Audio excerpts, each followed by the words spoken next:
Hi, I'm Isla, and today I'm going to review Winter Wrap-Up. So we begin with Twilight Sparkle actually looking excited for the first time in the show. And we get a really dark joke that, in my opinion, is dark at least. So we get a little bit of insight on what's going to happen in the episode of where in Camelot they use magic, but in Ponyville they do not. That'll be important. And we got the first Spike being the butt end of Joke's joke. You know, that's a really nice outfit. I really like that outfit. You know, I wonder, how long was the beginning before the actual episode happened? Because all the snow has melted, by the way. Maybe it was a month before it happened? Wait. What? So, we are learning about the different types, the different groups for Winter Wrap-Up, for the weather, the ground, and the animals kind of thing. I think I'd belong in the weather team. I don't know, just a thought. I like weather and stuff like that. And Mare gives a really great speech that I like, but it says maybe we can clean up winter faster than last year. Gee, what are you doing? Trying to break a record? I think I'm being watched. Now, it seems like Twilight is having trouble finding her group, but she needs to know the groups first. But she doesn't. So how will she know more about the groups? Why, with a catchy tune, of course. In my opinion, one of the best ways to explain exposition is through a song. That has to be catchy, of course. In this song explains that the weather ponies will control the weather, the animal ponies will wake up the animals and fix their homes, and the ground, I don't know, the nature ponies will like clean up the ground, the floors, and they will plant the seeds and stuff, like the trees and the plants and stuff. And well, Twilight still is having trouble deciding her place. Now, one question I do have is if all the ponies are supposed to help the Earth Pony way, how come the Pegasus can still fly? Oh well, maybe it's because the unicorns are OP or something. That means they're overpowered. It could also be because of convenience, like maybe they have no other way of controlling the weather. Well, speaking of the Pegasi, turns out Twilight can't join them because, well, she can't fly. I mean, she could, but then again, no magic allowed. Look, it's Spike being useless again, because that's the first thing we want. You know, I just had a thought. Can't the weather just move on its own in Equestria, like, you know, how it does in our world? Oh boy, for some reason this episode is close to home. So next up, Twilight's gonna try to help Rarity with her nest making for when the birds come home. But can't they just make the nest on their own? Oh well, Rarity does make very beautiful nests, so of course she'd be qualified for the job. Okay, that is unforgivable. Levitation during Ponyville Winter Wrap-Up? I don't think so. Yeah, that's unforgivable. So Twilight tries to make a nest, but I mean, look on the bright side, it didn't fall apart. Oh, Twilight's blushing, that's so cute. But it turns out that she really did the nest horribly wrong, to the point where Rarity has to completely take it apart. To the point where, yeah, she was useless. But come on, at least it didn't fall apart. So now Twilight is going to go to Pinkie Pie, who is trying to help the lake melt, so by skating on it, so the ice will melt along the skate lines, which actually is very clever. So Twilight wants to help, and I can see why she would be absolutely terrified on the ice. I am always terrified to go ice skating, even if it's on an official ice rink. And, well, that's a funny snow pony you got there. And Pinkie Pie does give Twilight some tough love that she's actually not that great of an ice skater.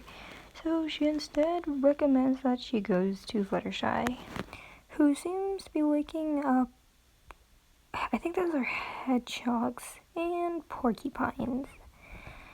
She's gonna wake the animals up from hibernation, and she gives us a really fun fact. Yeah, it's good to know, especially considering the fact that we talk about it quite a bit sometimes. So Twilight is going to help Fluttershy wake up the animals, but she instead wake up snakes, which yeah, I'd be terrified too. And she wakes up the bats and the honeybees and the skunks. You know, she actually did do a good job waking up the animals. Just it cost her some injuries. And she's gonna have to bathe in tomato soup, which I am not a super big fan of.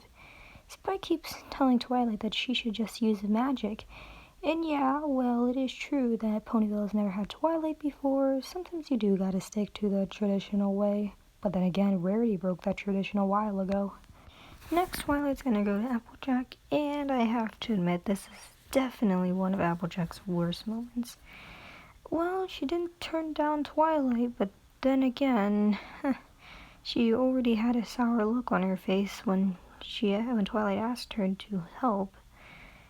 And, well, at least she didn't cause disaster, because these guys were about to run right into each other.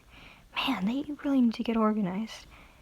Which, yeah, well, let me bring that up later. Is the snow supposed to turn into a giant snowball? I guess, maybe. If the snow can't even melt on its own, how do you expect it to melt in a big snowball when it's all compacted? Oh well.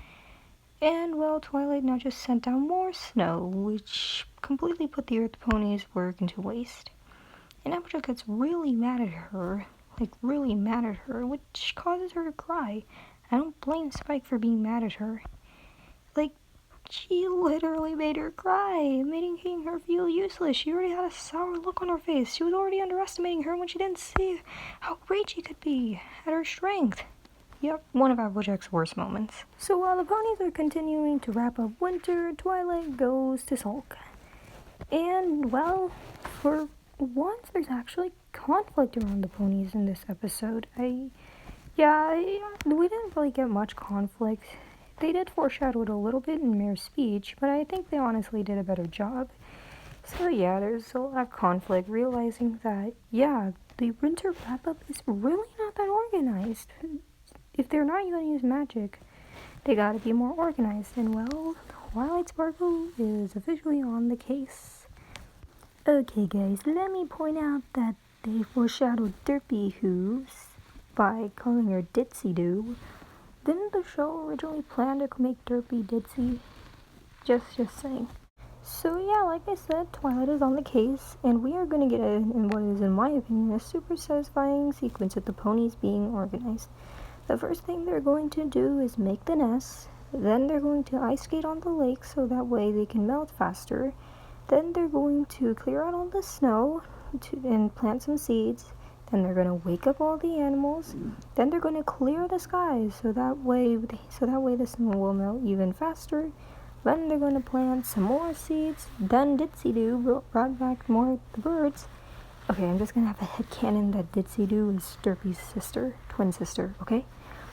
And with that, Ponyville was officially wrapped up on time. And, well, Twilight was named team organizer for Winter Wrap-Up. You know, it really feels nice. It makes me feel warm and fuzzy inside that Twilight actually got a role, and a role that's right for her. I would really like a role like that, to be honest. Man, I feel like I'm being watched today. And, well, yeah, Spike is probably gonna, get a cold or something. Yeah, him being the butt end of jokes, as usual. And I'm right. But he was pretty adorable in this part too when he fell asleep, so I suppose I can forgive this scene for him looking useless, because Twilight even made him work and he's still sick. Oh well, it's not like writing would cause a problem when you have a cold. So we get our moral of the day, and yeah, that was Winter Wrap-Up.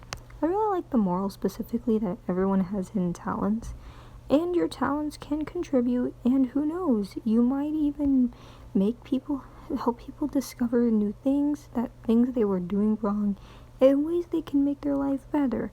And it's a really nice moral. I really like it. I really like the way Twilight was portrayed, as she sometimes doesn't know what to do. She doesn't always know what to do.